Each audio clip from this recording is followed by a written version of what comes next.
Բայց կարող եք հարցում էլ անել։ Սուզի ջան, թողեք վերջին հարցը տա վերջում։ Ես հայկական ֆուտբոլի նվիրյալ եմ։ Պարոն Մելիք-Բեկյան, այս հայտարարությունն արեցիք, երբ առաջին անգամ ՀՖՖ նախագահ ընտրվեցիք։ Հանրային ընկալման մեջ այդ նվիրվածությունը անհասանելի է մնում։ Ինչու հայ հանրությունը այդպես է չի տեսնում ձեր նվիրվածությունը առ ֆուտբոլ եւ ֆեդերացիա։ Շնորհակալ եմ։ Ինձ շատ դժվար է ասել ինչու չի տեսնում։ Ես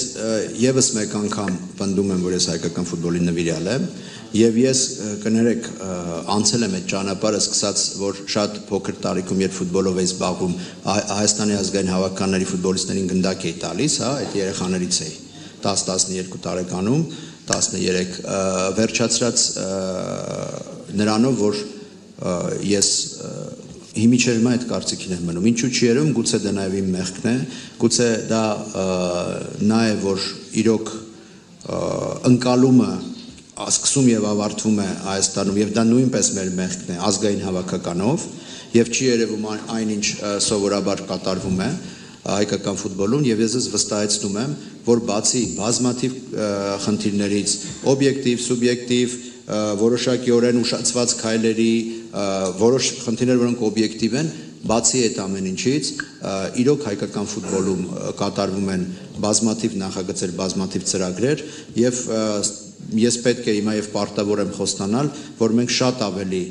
լայն կլուսաբանենք, շատ ավելի մանրամասն կփորձենք բացատրել եւ ես խոստացա ամենին, որ կշփվենք լրագրողների հետ, որպեսզի դա ավելի տեսանելի լինի, բայց նաեւ ակնկալիքս այն է, որ մենք ավելի շատ խոսենք ֆուտբոլից, որովհետեւ ինչ որ մենք խոսեցինք այս պահին եւ ավելի շատ մտքեր եւ բաներ կառաջացնի մեզ մոտ էլ մտորելու եւ քննարկելու հարցեր քան սովորաբար դա հնարավոր է։ Բայց նվիրվածության դրսևորում է, որ 2 տարի շարունակ 2.5 միլիարդ դրամ հատկացրել է կառավարությունը, միլիարդ դրամ եւ մինչեւ հիմա 4 թե 3 դպրոց, եթե չեմ սխալվում, չեք սարքում։ Եկեք, սա վերջին հարցը պարոն Ազարյանը կպատասխանի եւ սրանով ավարտենք, որտեղ բոլորս էլ իրոք հոգնենք շատ։ Կառավարության որոշմամբ ընդհանուր առմամբ պետք է հատկացվի 5 միլիարդ դրամ, որից 2.5 միլիարդ դրամը հատկացվել է որոշման կայացումից 2 օրվա ընթացքում, 2 օր հետո, այն պայմանով, որ գումարի սպառման եւ աշխատանքների 50%-ի կատարման պարագայում պետք է համալրվել մնացած 2.5 միլիարդը։ Դպրոցները պետք է լինեին 4-ը, ոչ պետք է լինեին, պետք է լինեն 4-ը, մեկը Երևանում Դավթաշենում, որը լինելու է ֆուտբոլի եւ ֆուտզալի մարզադպրոց, առաջինը Հայաստանում, Արտաշատում, Մարտունիում եւ Իջևանում։ Ամբողջ ընթացքում, որպեսզի սկսել շինարարությունը, առաջին հերթին պետք է ունենալ տեղ շինարարություն անելու համար, հետո նախագիծ, հետո շինարարություն։ Ամբողջ այս ընթացքում զբաղված ենք եղել 4 դպրոցներից 3-ի հողահատկացումներով, որ հատկացվեն հողեր։ Մի մասը գնումով ա եղել, մի մասը անհատույց ա տրամադրվել ներդրման դիմաց։ Արտաշատի մարզադպրոցի մասով կատարվել է մրցույթին մասնակցել են երկրորդ անգամից, եթե չեմ սխալվում, նախագծող, հիմա նախագծման փուլում է։ Հողահատկացումը ավարտվել է, հիմա նախագծման փուլում է։ 1-2 ամսվա ընթացքում ավարտին կհասվի, որից հետո շինարարության մրցույթ կհայտարարվի։ Դավթաշենի մասով ահագին երկար ժամանակ հողահատկացման հետ կապված խնդիր կար, դեռևս մինչև հիմա փոքր խնդիրներ մնացել է։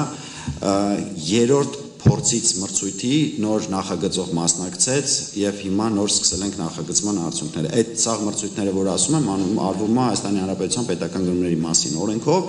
ու Իրանից բխող դրական եւ բացասական բոլոր կողմերով, դրա համար մրցույթներին մարդիկ չեն մասնակցում։ Երրորդը Իջևանի մասով, նախկին Արնար մարզադաշտի, որը պետք է վերակառուցվի, ուղիղ 2 օր առաջ, եթե չեմ սխալվում, երրորդ մրցույթի փաթեթներ բացվում ու ելի մենք հաղթող չունենք։ Հիմա նորից պետք է ժամանակ անցնի 4-րդ մրցույթն անենք։ Այդ ամեն ինչը ժամանակատար process է։ Մարտունու մասով դեռևս սպասում ենք հողահատկացմանը, որտեղ այնտեղ խնդիրներ կա։ Ու քանի որ այդ հարցը տվեցիք, շատ շնորհակալ եմ, որտեղ ես վերջերս սոցցանցերում մի հատ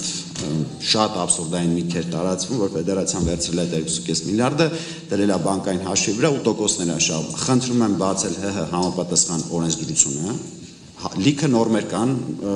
դրան վերաբերող եւ տեսեք, որ որևէ կազմակերպություն ուղղակի իրավունք չունի պետական միջոցներից որևէ տիպի դիվիդենդ ստանալու եւ որևէ բանկ իրավունք չունի այդ միջոցներից տոկոս տա, բան բարձ լեզվով ասեմ, էլի տոկոս տա հաճախորդին։ Դա անհնարին է ուղղակի, այդ գումարից ծախսվել է 12 միլիոն դրամ նախագծի գումար Արտաշատի մարզադպրոցի համար, փուլային տարբերակներով էլի դեռ ամբողջը չի ծախսվել, այդքան է եղել մրցույթի արժեքը, եւ 220 միլիոն դրամ, եթե չեմ սխալվում, Առնան մարզադպրոցի ձեռքբերման համար մասնավոր սեկտորից։ Այդքանը։ Մնացածը կա հաշվի համարի վրա։